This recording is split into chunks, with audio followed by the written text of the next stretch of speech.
I'm going to show you how to take a profile image of yourself and stamp it out of a mood board that you have created. This is assuming that you followed my previous video on how to create a complex multi-layered Photoshop mood board using the things that you love. I'm going to add the link in the description below.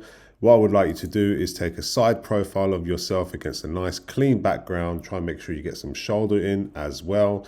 If you're using a newer version of Photoshop, you should be able to just click on the layer and the remove background icon should appear. So click on remove background and it will instantly create a layer mask of your side profile if you've managed to successfully do it. If your version of Photoshop does not have this, then again, I'll link in the description of how you can very quickly remove the background. What you want to do is press Alt on your keyboard and click on this layer mask and you'll just get the silhouette version of yourself. So I've clicked Option, click on a Mac, you press Alt, click, to get this version here. Press Ctrl A to select all, Ctrl C to copy that image.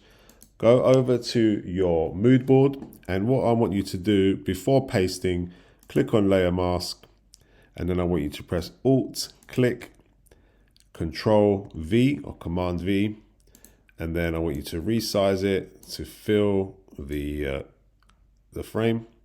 Press return or enter. And then what you can see is very clearly that we have the mood board image here. And then the layer mask is the profile of your side profile. If the mood board doesn't look great in its position, what you can do is turn off this chain icon here.